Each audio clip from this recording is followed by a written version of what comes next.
Pagpapala mga kapatid, sa makapangyarihang pangalan ni Jesus, sa aking pananampalataya at paglakad sa katotohanan, hindi ko tinatawag ang cancer bilang cancer, kundi isang kasinungalingan. Dahil kapag may kasinungalingan sa tunay na anak na naninirahan sa kalangitan, lumalakad sa katotohanan at mananampalataya na hindi hinahayaang ang buhay ay mas malakas sa salita ng Diyos, ang kasinungalingang demonyo ay mawawasak sa pamamagitan ng pananampalataya sa katotohanan.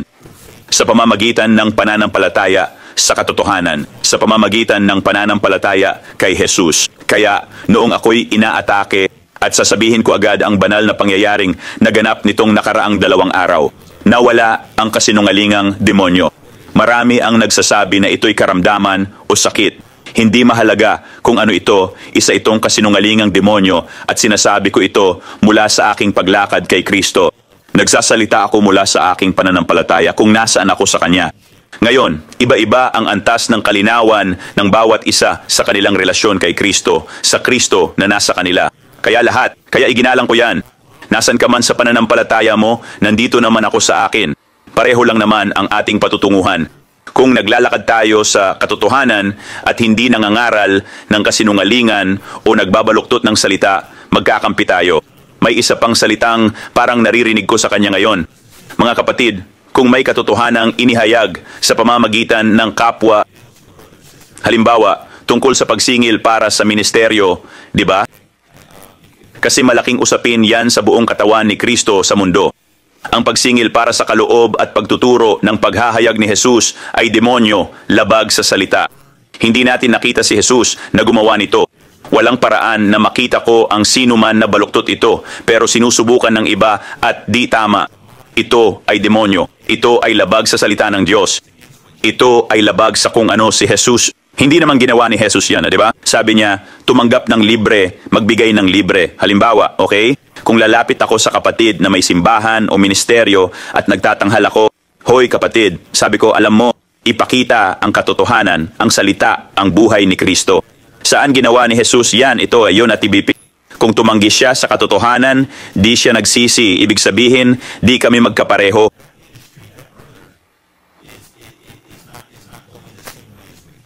Hindi kami magkaparehong daan. Pinili niyang mabuhay sa kasinungalingan, sundin si Jesus sa sariling paraan na demonyo at mali. Ibig sabihin nito, hindi kami magkakampi. Hindi kami magkakampi. Hindi kami magkakampi, diretso. Diretso. Inilahad ko ang katotohanan, ipinahayag ko ang salita ng may pag-ibig at katapatan. Mahal kita kapatid, pinili mong manatili sa kasinungalingan marahil dahil sa makasariling pagnanasa. Sino ang nakakaalam? Anuman ang dahilan, ito'y makasariling pagnanasa dahil doon nagmumula ang kasalanan. Ang kasalanan ay nagmumula lamang sa makasariling pagnanasa. Walang kasalanang nagmula sa labas ng makasariling pagnanasa ng laman. Kaya sinasabi ng Diyos na maging hindi makasarili tayo. Kaya si Jesus ay hindi nagkasala dahil siya'y perpektong pag-ibig. Hindi siya makasarili, hindi niya hinanap ang sarili. Hindi niya hinanap ang sarili. Kaya sinasabi niya na maging hindi makasarili dahil una, pinalaya niya tayo sa kasalanan kaya't wala na itong kapangyarihan sa atin.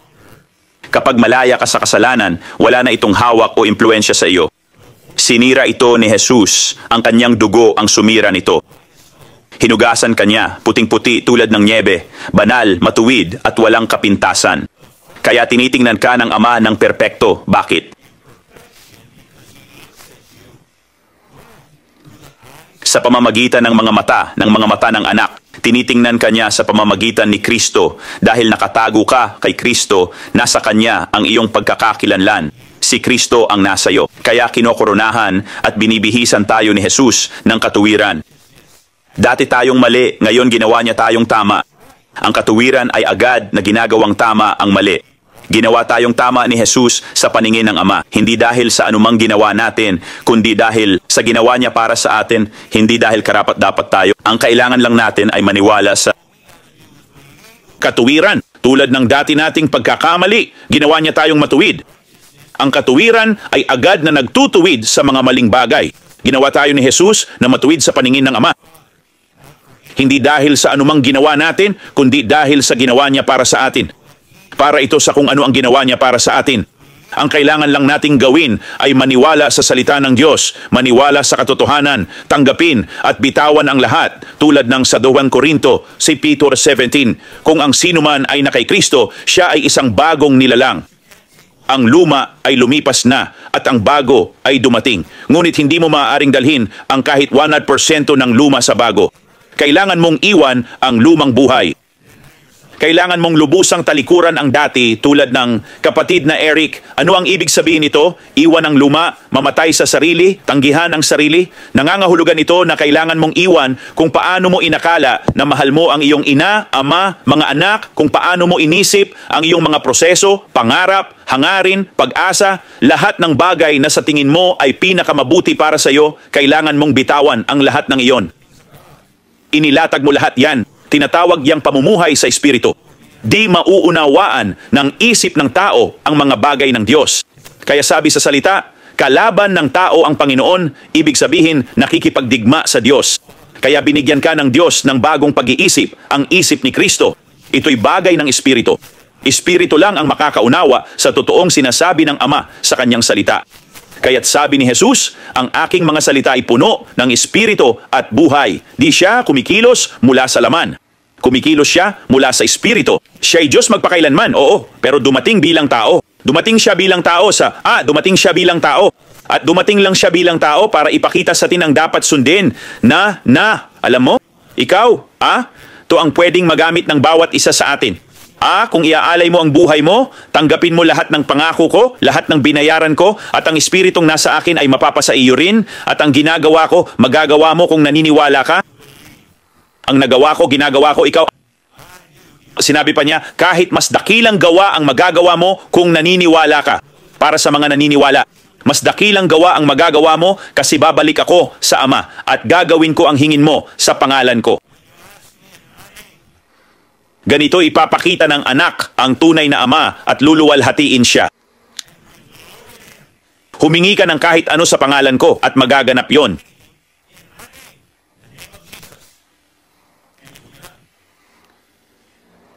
Hindi siya nagbibiro.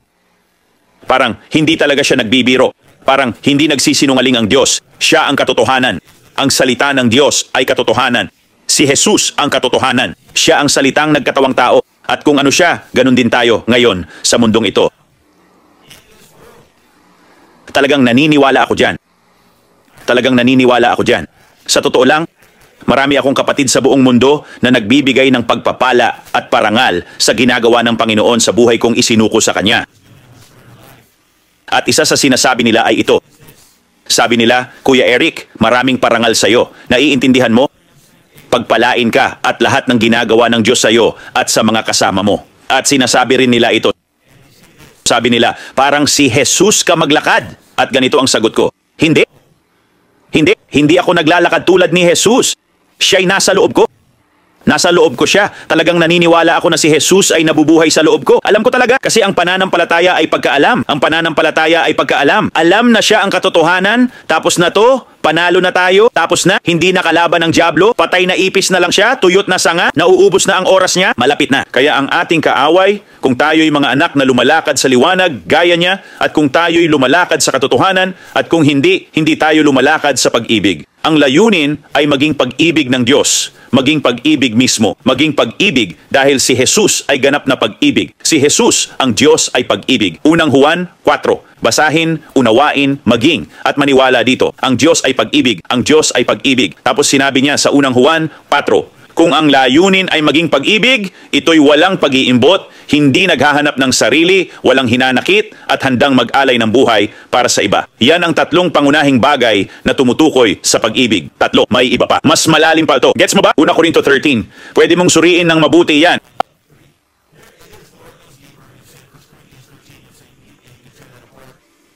Alam mo, puno na ako ng pag-ibig ng Diyos. 1 Korinto 13. Araw-araw ko itong pinag-aaralan. Binabasa ko ito, tinutunaw, kinakain. Ginagawa kong listahan at humihingi, Ama, bigyan mo ako ng mas malalim na pangunawa. Kailangan kong maging pag-ibig, Panginoon. Kailangan kong maging buong buhay ko'y naging makasarili. Panginoon, salamat sa iyong dugo. Salamat sa pagpapalaya sa akin mula sa sarili ko. Salamat, Ama, sa bagong buhay na ibinigay mo. Salamat sa iyong kaharian sa langit. Ama, ang iyong kapayapaan at kagalakan ay pumupuno, umaagos at umaapaw sa akin para sa mundo. Salamat, nabuhay ako sa Espiritu, nasa langit, buhay sa iyo at may tagumpay kay Jesus.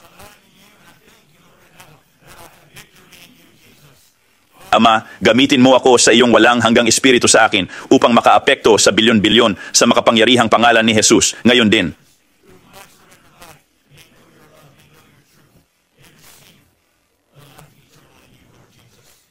Jesus, gamitin mo ako. Alam mo, kapag nagsimula kang magdasal ng ganyan, ang kapaligiran, nagsisimulang magbago ang kapaligiran. May mga bagay na gumagalaw.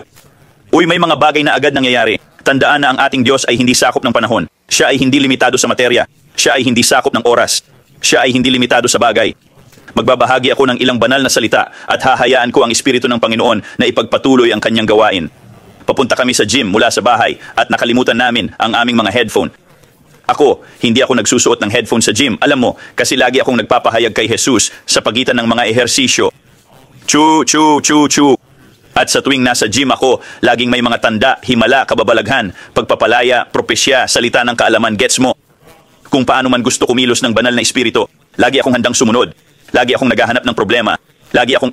Nilikha ako para sumakop kasama ng Espiritu ng Diyos. Walang hanggang kapangyarihan sa loob ko, umaapaw na perpektong pag-ibig. Dapat akong maging liwanag na nagningning sa kadiliman. Gustong-gusto ko to. Natutuwa ako kapag sinasabi ng tao, alam mo ba? Nakakatawa kapag sinasabi nila, kapatid, pagpalain ang ministeryong kalye mo. Wala akong ganun. May ministeryo ako ng langit na sumasalakay sa mundo. Saan man ako pumunta? Sa Chick-fil-A, sa Walmart, bago ang coronavirus. Linggo-linggo akong may mga revival meeting. Gets mo? Linggo-linggo, sa iba't ibang lugar. Dati may mga palatandaan, himala at kababalaghan ako. May mga kumperensya ng pagpapalaya ako linggo-linggo. Pumupunta ang mga tao at umaalis sa kanilang simbahan dahil di man lang sila makapagpagaling ng sakit ng ulo, lalo na magpalayas ng demonyo. Kaya pumupunta sila sa mga pagtitipon ng kaluwalhatian sa mga gabi ng apoy. Doon sila naliligtas at gumagaling tapos babalik sa kanilang simbahan. Sa halip na patuloy na matuto ng katotohanan, tanggihan ng sarili at maging perpektong pag-ibig, kinuha na lang nila ang pagpapagaling at himala na okay lang naman. Pwede naman nilang gawin yun. Ibig kong sabihin ang Diyos, hindi naman nababago ang Diyos sa kung ano ang ginagawa nila sa himala. Hindi nababago ang Diyos sa kung ano mang ginagawa ng ibang tao. Sa himala, sa pagpapagaling o sa pagpapalaya. Ang tanging masasaktan ay yung hindi tumatanggap ng katotohanan kasi kung adi mo yakapin ang totoo at maging malapit sa Diyos, lagi kang mahihirapan at masasaktan. Wala na ang cancer mo. Wala na ang HIV mo. Wala na ang corona o anumang virus mo. Ewan ko, kahit ano na yan. Pero mas malalim ang sakit sa loob mo kasi nalinlang ka pa rin. Naliligaw, di lumalakad sa katotohanan at di mo pa rin alam ang nangyayari. Para kang manok na walang ulo kasi gaya ng sabi ko, di mo alam ang totoo.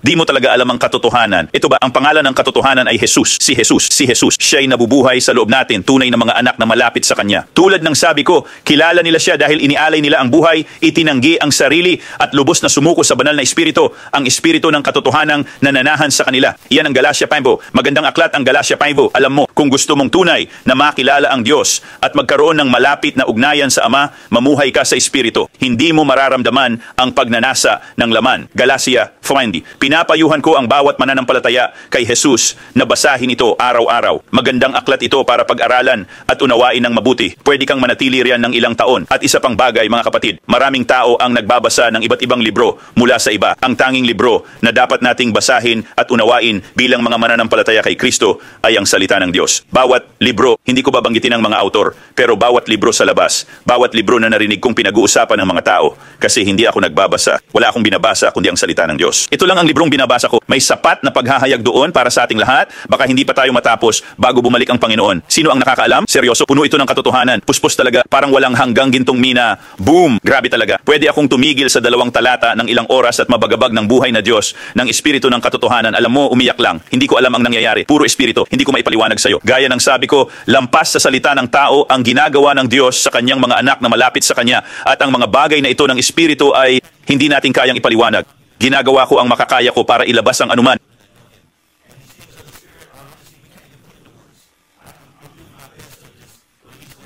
Pwede akong manatili sa 2 talata ng ilang oras at mabago ng buhay na Diyos, ng espiritu ng katotohanan. Alam mo yon? Basta, umiyak lang. Di ko alam ang nangyayari. Puro espiritu to. Di ko maipaliwanag sa'yo.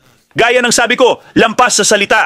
Gets mo? Ang ginagawa ng Diyos sa mga anak niyang malapit sa Kanya. Ang mga bagay na ito ng espiritu, di talaga natin maipaliwanag. Ginagawa ko ang makakaya ko para ilabas ang sinasabi niya. Pero sasabihin ko, ang Biblia lang ang kailangan nating basahin para maging pag-ibig, maging katulad ni Jesus. Itapon na yung 5 wika ng pag-ibig at iba pang kakaiba. May seryoso, hanapin mo sarili mong paghahayag. Di ka tinawag ng Diyos para maging taga-suporta. Di ka tinawag ng Diyos para maging taga-suporta. Di ka tinawag para maging umuulit lang. Tinawag ka para maging sarili mong boses. May sarili kang pamana mula pa noong simula. Ngayon, pasanin mo ang iyong krus, tanggihan ang sarili, yakapin ang bawat pangako na ibinigay niya sa iyo. Nakita mo man ang tagumpay o hindi, at sundin si Jesus. Sundin si Jesus. Huwag hayaang may hadlang, tao man o anuman. Sundin mo siya. Naghihintay siya. Naghihintay siya, nakabuka ang mga bisig para yakapin, hawakan at kumustahin ka.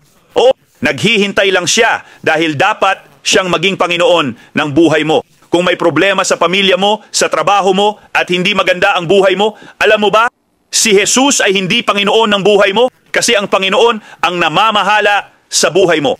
Kung may taong hindi maganda ang pakikitungo sa iyo at nalulungkot ka, nasasaktan at Kristiyano ka, sa mga Kristiyano ako nagsasalita ngayon at nasasaktan ka, ay nako, hindi ako nang aapi, nagsasabi lang ako ng totoo.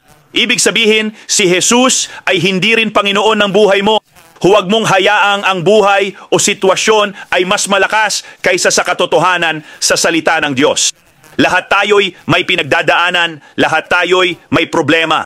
Hindi sinabi ni Jesus na hindi tayo haharapin ng pagsubok. Hindi sinabi ni Jesus na walang masamang mangyayari. Kaya ibinigay niya ang kanyang espiritu, walang hanggang kapangyarihan mula sa itaas. Roma 8:11. May kapangyarihan tayo ng muling pagkabuhay. Maraming Kristiyano ang nagsasabi, kapatid, nasa atin ang espiritong bumuhay kay Jesus. Gusto kong makakita ng muling na buhay. Tanong ko, ilang patay na ang ipinagdasal mo? Wala. Nagdasal ka na ba kahit para sa sakit ng ulo? Hindi pa ako nakakaramdam ng panghihikayat. Panghihikayat? Ano ibig mong sabihin? Nasa iyo na ang kanyang buhay. Maramdaman mo ang panghihikayat. Siya ay pag-ibig. Siya ay perpektong pag-ibig. Ang tunay na pag-ibig ay hindi makasarili. Anong ibig sabihin ng nakakaramdam ng panghihikayat? Ibinigay mo na ang iyong buhay. Hindi ka na nabubuhay para sa sarili. Itigil ang pag-iisip para sa sarili lamang. Dapat mag-isip para sa kaharian. Ang kaharian ay nagbibigay buhay kapag dito sa lupa gaya ng sa langit. Lagi kong naririnig to sa mga simbahan. Sa lupa gaya ng sa langit. Sa lupa tulad ng, alam mo ba kung anong itsura nun? Parang mas mahusay pa kay Spielberg at Jurassic Park. Parang mas kamangha-mangha pa sa Narnia. Dito sa lupa gaya ng sa langit. Nakikita ko yan araw-araw pag alis ko ng bahay. Doon, milyong tao dahil sa social media ang nakakaalam na. Milyon-milyon. Sa sarili kong lungsod, daan-daan libong taong nakakaalam. Lahat sila, sa bawat lugar, araw-araw, taon-taon.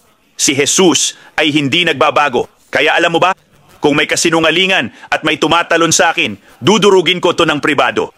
Hindi ako lalabas hanggat di nadudurog ang demonyo ng kasinungalingan. Hindi ako lalabas hanggat di nadudurog ang demonyo ng kasinungalingan. Kinakatawan ko ang Panginoon, si Kristo ang nasa akin. Wala na kong oras isipin ang sarili ko. Ginawa ko na yan buong buhay ko. Sawang-sawa na ako kay Eric, si Kristo ang nasa akin. Si Jesus ay nabubuhay sa loob ko. Ang buhay niya ang bumubuhos sa akin. Oo, si Jesus, Hari, walang hanggang Diyos, Leon ng Huda, apoy na tumutupok, siya'y nabubuhay sa loob ko. Naniniwala ako diyan.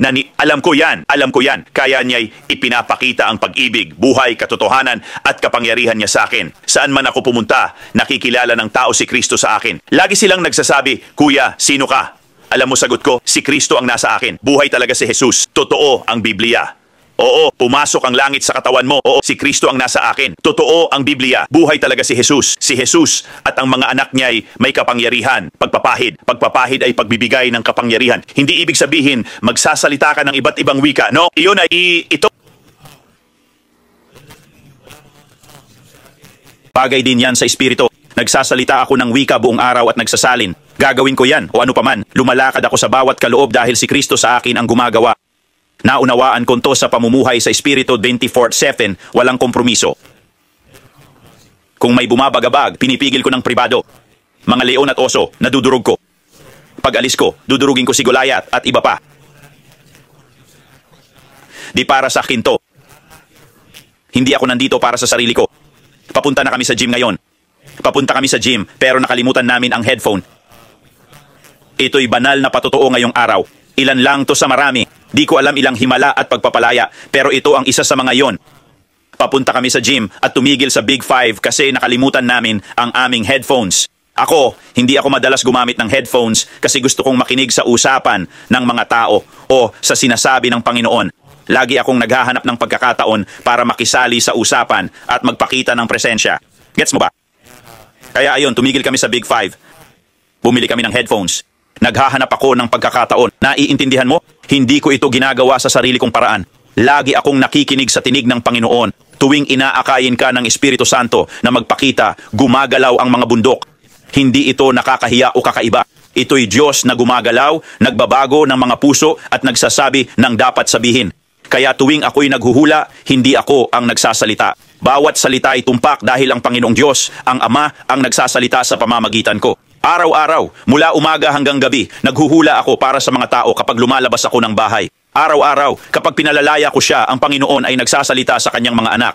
Kaya tingnan mo, alam kong gusto niyang magsalita. Ganyan ko nalalaman na siya yun.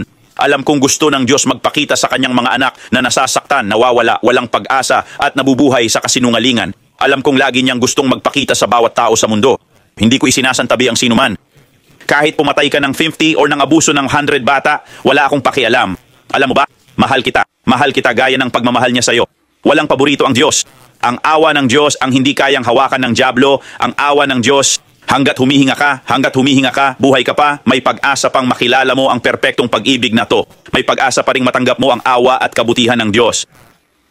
Mga kapatid, ang araw, hindi kayang hawakan ng dyablo ang awa ng Diyos. Ako mismo, magandang halimbawa ako niyan. Grabe, tol, ang awa at biyaya ng Diyos, grabe. Kaya nung pumasok kami sa Big Five at umalis, di ko naramdaman na may naantig. Nagbasbas na lang ako, ngumiti at nagbigay ng presensya at pagmamahal. Paglabas namin, sinuot namin yung headphones, tinry i-Bluetooth. Patay pala kasi di na-charge, bago pa naman. Pero sinuot pa rin namin, alam mo yon. Kaya lumabas ako para itapon yung basura, di ba? Tapos nung pabalik na ako, sige, sa kung anong dahilan, naglalakad na ako papunta sa basurahan nang biglang pinaliko ako ng Espiritu ng Panginoon patungo sa kabilang basurahan na mas malayo pa. Habang naglalakad ako papunta sa basurahan, may nakasalubong akong babaeng Meksikana, di ba? At nagsasalita siya sa Espanyol, tapos ako parang sinabi ko sa kanya, masama ang tuhod mo. Sabi ko, sira na ang tuhod mo. Sabi niya, oh. Sabi ko, tus rodillas, muy mal, mucho dolor. Sabi niya, oh. Sabi ko, mira. Sabi ko, tingnan mo, magdarasal ako. Tapos nagpakawala ako. Boom, pinalaya. Bam, bagong tuhod agad. Yung babae, yung lalaki, may dalawang babae pala, isang lalaki. Tumakbo yung lalaki dahil sa glory bomb. Tumakbo siya parang papunta sa kotse. Tapos yung isang babae, yung kasama niya, nandun din kaya nagsimula akong makakuha ng words of knowledge para sa kanya. Pinakawalan ko pareho ng sabay. Nagpakawala ako ng alon ng kapangyarihan. Boom! Pagkatapos ay pareho silang gumaling. Hoy, pareho silang may bagong tuhod at likod. Gumaling sila sa kaluwalhatian tapos sila'y nagkaroon ng karanasan sa pag-ibig at katotohanan. Naramdaman nila ang apoy ng Diyos, gumagalaw ang tuhod, lumalaki ang kartilago. Yung lalaking dumaan sa kotse, sinabi ko na, hoy, may problema ang lower back mo. Yung L4, L5 mo at baluktot ang spine mo. Panoorin mo to. Tapos pinakawalan ko lang siya. Alam mo, at bam, tinamaan siya. Boom! At siya'y gumaling. Gumaling siya. Tapos dumating ang pang-apat na lalaki. Di ko na siya tinanong. Sabi ko, panoorin mo ito. Ako lang. Madalas kong sabihin yan. Parang, hoy, tingnan mo to. Panoorin nyo to. Kasi matagal na akong gumagalaw sa espiritu at sa kaluwalhatian at kapangyarihan.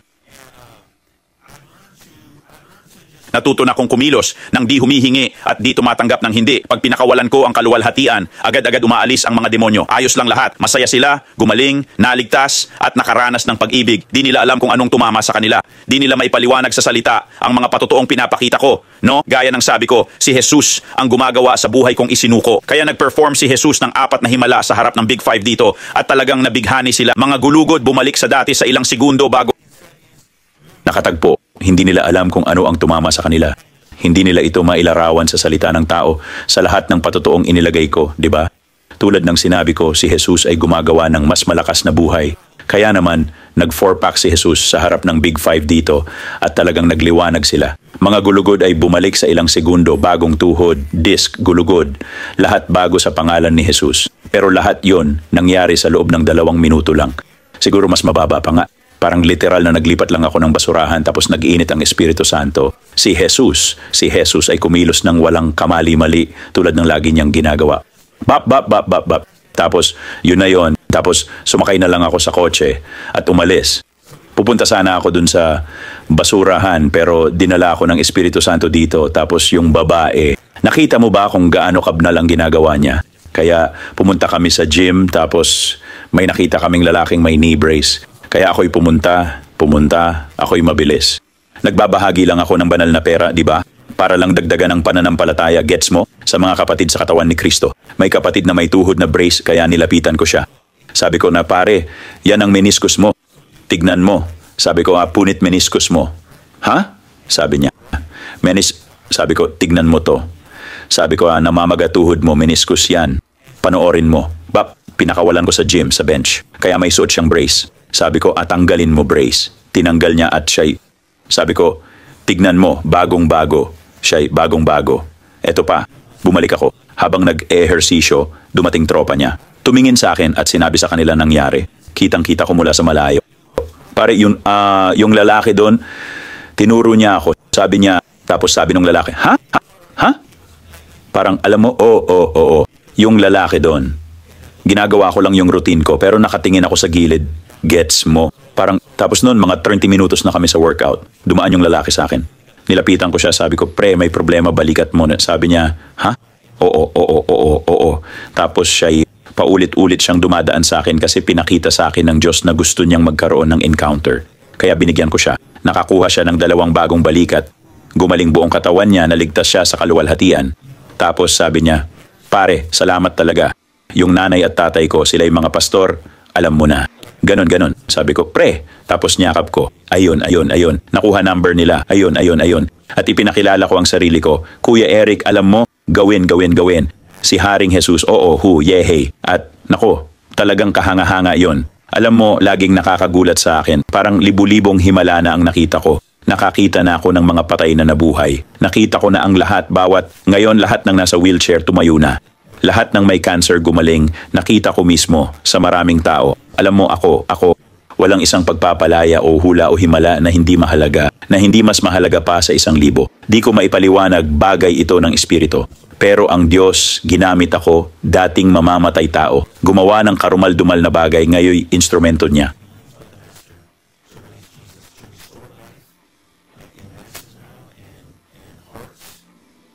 At hindi ko maipaliwanag sa salita ng tao kung ano ang epekto nito sa akin at sa kanya sa akin.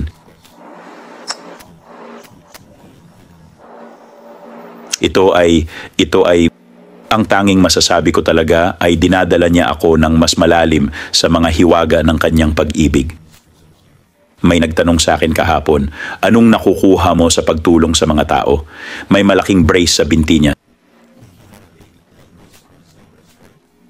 Sabi niya, anong nakukuha mo sa pagtulong? Sabi ko, Sabi ko, naranasan ko na lahat. Kotse na 100K, 30K na hikaw.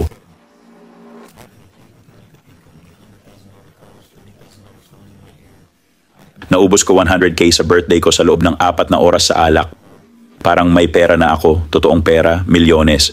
Naging baller ako, alam mo. Karamihan ng buhay ko bilang adulto. Naranasan ko na ang lahat. Hindi ako magdedetalye dahil hindi ito patotoo. Pero naranasan ko na ang lahat ng pagnanasa ng mata, laman at pagmamataas sa buhay sa pinakasukdulan na maiisip mo. At hindi ito lihim tungkol sa akin. At wala sa mga iyon ang tunay na nagpasaya sa akin. Nakaranas ako, di ko alam ilang milyong dolyar ang nasa kama ko, binibilang ko lang. Umuulan ng pera, parang, alam mo, marami na akong nagawa sa buhay, mga madilim na bagay at iba pang mga kabaliwan. At walang nakalapit sa kanyang pag-ibig, sa kanyang kapayapaan.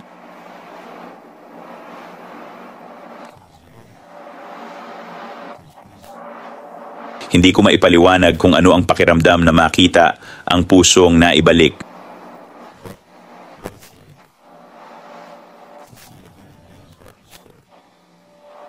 Hindi ito mabibili ng pera. Ang sex ay hindi man lang malapit sa alinman sa mga ito.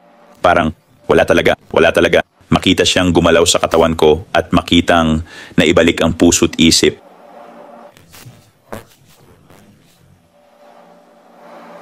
buhay. Sabi ng doktor, mamamatay bukas. Tapos sa loob ng 60 segundo, bumangon na. May bago silang mga organo. Himala. Sumigla sila. May bagong organo na sila. Kailangan nila ng 4 na organo. Biglang andun na, di maipaliwanag ng doktor. May x-ray, ulat ng doktor, ebidensya, imposible talaga. Oo, naglilingkod ako sa Diyos ng imposible. Nakatira siya sa loob ko. Ang pangalan niya ay Haring Jesus. Nung una kong simulan to, akala ng lahat baliw ako. Akala nila, luko-luko ako. Sabi nila, nawala na sa sarili si Eric B. Sa tingin ko, kasapi siya ng kulto ng demonyo. Nakikita natin ang mga himala ngayon, kakaiba. Kakaiba siya. Parang nasa doon siya, nakikisalamuha sa mga pulubi, ganito, ganyan. Di ko alam ang problema sa kanya. Para bang sobra na ang pagtuon niya kay Jesus. Hindi na si Jesus yan, demonyo na yan. Sa loob ng 2 taon, lahat ng kakilala ko, kapatid, kaibigan. At kahit na di kilala, alam mo, nakakakilala sa akin dahil sikat ako noon sa mga makamundong bagay, di ba? At lahat sila'y nagsasalita. Ibig sabihin, wala akong pakialam dahil sawang-sawa na ako kay Eric at nagpapasalamat ako na pinalaya ako ni Jesus. Walang makakahadlang sa pag-ibig niya. Kahit ang mga pagkakamali ko sa paglalakad na ito. Nagtiwala ako sa katotohanan iyon sa sinabi niya kung sino ako at anuman ang mangyari kung madapa man ako, babangon ako ng may dalisay na puso dahil si Jesus lang talaga ang hinahanap ko. Naging mayaman at makapangyarihan ako. Naranasan ko na ang lahat ng bagay. Sa totoo lang, bilang isang sikat na tao, alam mo, sa buhay ko, bilang adulto, lahat ng pwedeng makuha, nakuha ko na, seryoso. Marami akong kaibigan, mga dating kasama ko sa kadiliman, mga sikat at atleta na kasama ko sa dating buhay na iyon na inilagi ko halos buong panahon ng aking pagiging adulto. Ngayon alam ko na kung bakit ako pinili ng Diyos. Walang makakatumbas sa Kanya. Naiintindihan ko na siya at siya ay sapat na sapat. Kapag napuno niya ako, umaapaw ako. Maibabahagi ko siya sa mundo. Siya ang sagot sa mundo sa lahat ng suliranin at kaguluhan. Alam mo, ang perpektong pag-ibig ay nagpapaalis ng takot. Maniwala ka. Kaya nga kapag dumating ako, tumatakas ang mga demonyo. Kapag nasa kalye ako, ang mga tao, tumatakbo sila. Alam mo, ayaw nilang mapagdasalan ni hindi na nga sila nagpapakita. Kung ilang taon na kayong nanonood ng mga live ko at nakikita ninyo, sinasabi ko na hindi nagpapakita ang mga tao, tumatakbo lang sila. Mabilis silang aalis kasi ayaw nila, kasi alam ng mga demonyo sa loob nila na ito'y may tagapagpalaya, may pahid, agarang kaligtasan at babalik sila sa impyerno. Kaya umaalis sila at ang mga nananatili agad-agad na nagiging malaya. Bakit? Dahil ang perpektong pag-ibig ay nagpapalayas ng lahat ng takot. Bawat demonyo, kasinungalingan, pagnanasa, pagpatay, lahat ng yan galing sa takot. Ang taong pumapatay, nanggagahasa o nang-aabuso ng maraming tao, may takot sa loob nila. Takot silang harapin ng malalim na ugat ng problema, kaya nagpapakita sa labas at hindi tumitingin sa loob para alisin ito. Takot yan kapag lumalakad ka sa ganap na pag-ibig. Dahil inialay mo ang buhay mo, si Kristo na ang nabubuhay sa iyo, nagpapakita ng kanyang kaluwalhatian at ganap na pag-ibig. Gusto kong ibahagi itong huling patotoo. May biglang dumapo sa akin. Hindi ko ito tinanggap. Napakasakit. Hindi ko tinanggap ang sakit. Hindi ko ito kinuwento kailanman. Nanatili ako sa halos 5 araw akong nasa bahay pero kailangan kong lumabas. Parang may bumubunot sa tiyan ko. Hindi ko maipaliwanag ang sakit. Hindi ako nagtanong, Diyos, bakit? Hindi ako sumigaw para... Gusto kong ibahagi ang huling patotoong ito. May dumagan sa akin, hindi ako pumayag. Napakasakit. Hindi ako pumayag sa sakit, hindi ko ito kinuwento. Halos 5 araw akong nasa bahay lang, pero kailangan kong lumabas. Parang may bumubunot sa tiyan ko, grabe. Hindi ko maipaliwanag ang sakit. Hindi ako sumigaw ng Diyos, bakit? O subukang palayasin ito. Hindi ako pumayag sa nangyayari sa katawan ko. Kahit mamatay ako sa laman, hindi ako mamamatay. Hindi ako papayag dahil ang Ama ko ang nagbibigay buhay.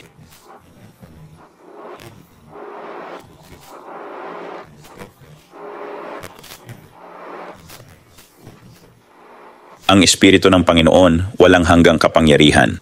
Hindi ako nakikipag-usap sa mga demonyo. Ilang beses akong nasa sahig ng kwarto, hindi makagalaw. Ako ay parang may espada sa tiyan ko, ganun kasakit. Maari ko nang pag-usapan ito ngayon dahil nadurog na ang leon at ang oso.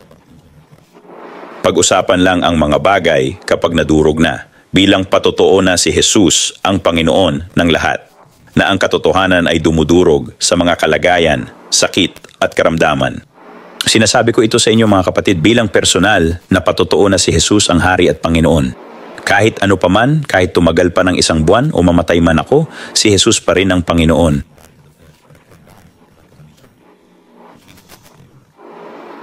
Si Jesus pa rin ang Panginoon. Kunin man nila ang aking patay na katawan, wala akong pakialam. Matagal ko nang tinalikuran yan kaya hindi na mahalaga. Hindi ko mahal ang buhay ko hanggang kamatayan. Isinuko ko na yan. Ipinanganak ako sa Espiritu, buhay kay Kristo. Tanging paraan para magkaroon ng matalik na ugnayan sa Diyos ay isuko ang buhay mo. Hindi ka magkakaroon ng matalik na ugnayan sa Diyos kung lagi kang natatakot at nag-aalala.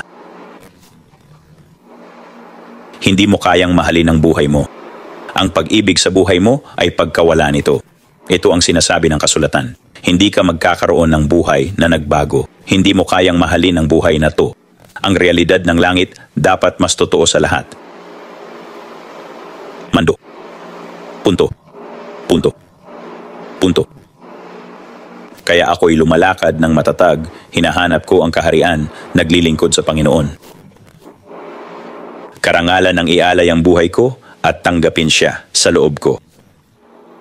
Sa huling mga araw na to, paglingkuran ang Panginoon at hayaang ang kultura ng langit pumasok sa mundo araw-araw. Sa bahay, malalim ang ugnayan ko sa Ama, tumatanggap ng pahayag, napupuno, gets mo, laging umaapaw, may maibabahagi, nagliliwanag ng pag-ibig, buhay, kapayapaan, presensya at kaluwalhatian niya. Kapatid, kapag tunay kang nabubuhay sa Diyos at lubos na umiibig sa Kanya, gets mo, at huwag kailanman hayaang ang buhay ay magsalita ng mas malakas kaysa sa katotohanan. Hindi ibig sabihin nito na hindi ka mararanasan ng masasamang bagay. May masasamang bagay na nangyayari sa lahat ng tao. Ano naman, binabago ba nito ang natapos ng gawain ng krus? Alam mo ba? Nagbabago ba yan Binabago ba nito ang katotohanan, ang salita ng Diyos? Nagsasalita ba yan ng mas malakas kaysa sa kapangyarihan ng Espiritu Santo sa iyo? Hindi. Mga kapatid kay Kristo. Para sa mga Kristiyano to, tumigil sa paghingi ng dasal. Tanggapin ang katotohanan at manampalataya ng mas malalim. May isang paraan na alam ko mismo.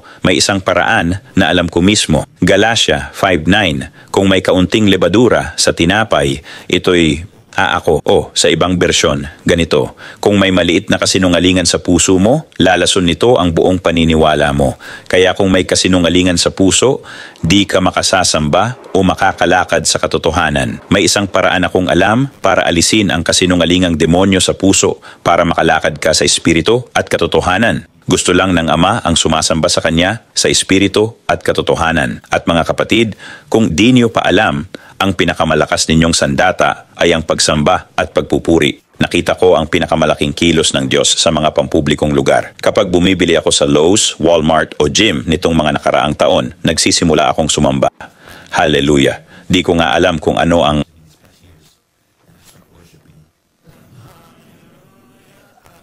ano ba yung nangyari? At nakatitig lang sila sa kin kasi alam nilang yung kapangyarihan galing dun sa lalaking yun Tapos bigla na lang may lumalapit sa akin. Pre, nung dumaan ka, biglang bumalik sa ayos yung leeg ko. May kung anong umalis sa katawan ko kanina, para bang langit mismo ang bumaba dito. Di ako nagdasal, siya lang talaga. Alam kong mabuti siya, alam kong tapat siya. At alam ko walang makakatalo sa hari ng kaluwalhatian. Sumasamba lang ako sa Espiritu at katotohanan. Araw-araw ko itong ginagawa. Kung gusto ng mundo maging maingay tungkol sa dyablo, Ako naman, 10 beses mas maingay tungkol kay Jesus, 100 beses pa nga. Pupunta ako sa Chick-fil-A, iingay ako ng hallelujah.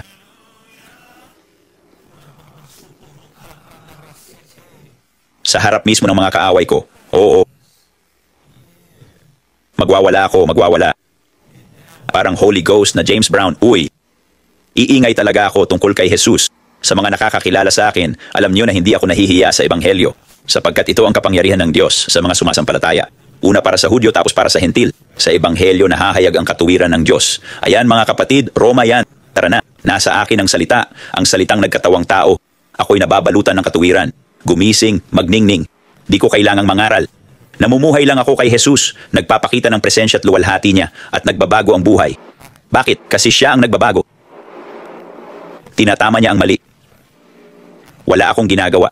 Sumusuko lang ako, binibigay ang puso ko sa kanya, at ginagawa niya ang imposible sa paligid ko. Alam niyo to, mga kakilala kong nakakapanood, na totoo to. Pag pumasok ako, nagbabago ang buong lugar. Nagbabago ang buong kapaligiran. Kahit ang hindi naniniwala sa Diyos, alam yan. Pag pumasok si Eric, kasama niya ang Diyos. Alam niya, kilala niya si Jesus. Pare, nagbabago ang buong paligid. Para kang nagniningning na kuryente. May kakaibang aura ka. Tinatawag nilang enerhiya yan. Alam nating presensya ng Diyos yan. Nandito siya, nandito siya, tara na. Nandito na si tatay, tara na. Oras na ng laban. Ang saya-saya talaga. Ang tunay na buhay Kristiyano, kahanga-hanga. Sinabi ko yan kasi inatake ako, di ako nagsalita.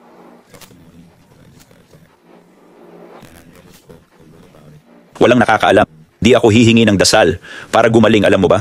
Si Jesus ang Panginoon. Si Jesus ay higit pa riyan. Magaling na ako, pinalaya na 2,000 taon na ang nakalipas. Di ko na kailangang sabihin na, alam ko na, di ko kailangang sabihin ang gusto niya. Iyon na ang kanyang kalooban. Di niya gusto na magkasakit ako. Di niya gusto na mamatay ako.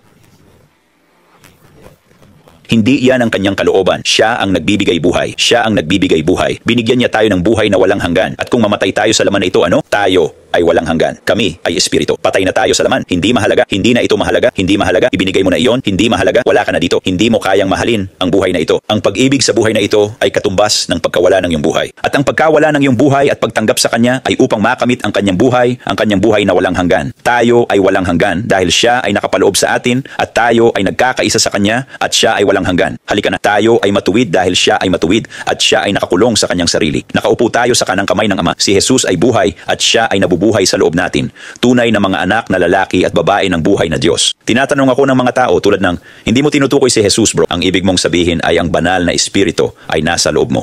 Sabi ko, hindi, Jesus. Sabi ko, pinalaya ko si Jesus sa loob mo. Saan? Sabi ko, nasaan si Jesus? Sa kanang kamay ng Ama.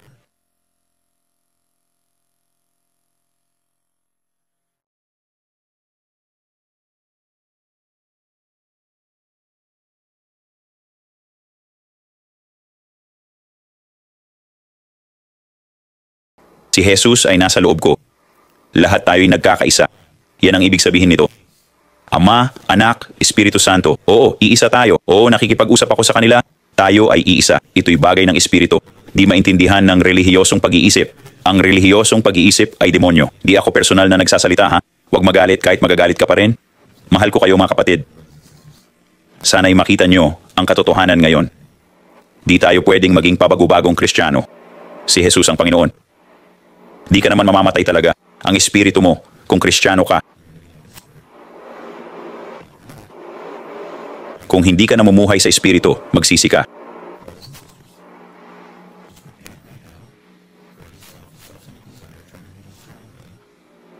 Karamihan ang sinasabi ng Diyos, di niya ipinaiintindi.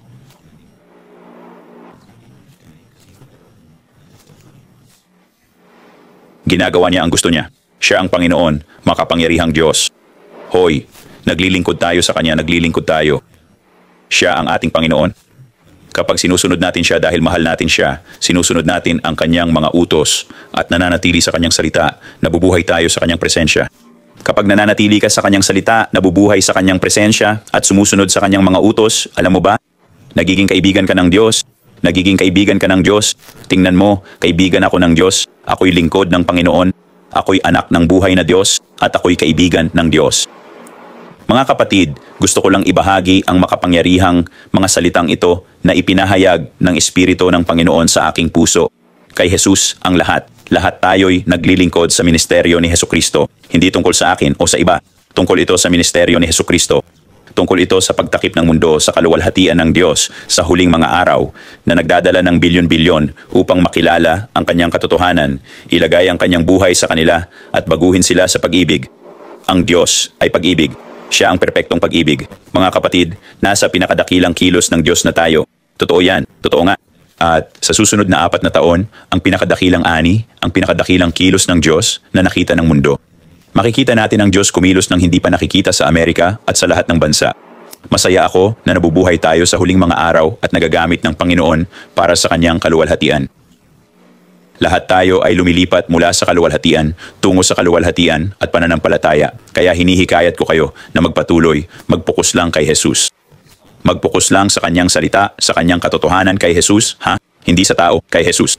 Hindi ko sinasabing masama ang may pastor, pero kung hindi siya katulad ni Kristo, huwag mo siyang hayaang umakay sa iyo kay Kristo. Okay? Kaya magpokus lang kay Jesus lang, iisa lang ang ating guro, si Kristo yon. Sinabi ni Jesus na sundin natin siya, kung ano siya, ganun dapat tayo sa mundo. Dapat tayong maging katulad niya dahil ang kanyang buhay ay nasa atin. Amen? Simulan nating maniwala ng mas mabuti. Mahal ko kayo mga kapatid, pagpalain kayo ng Diyos.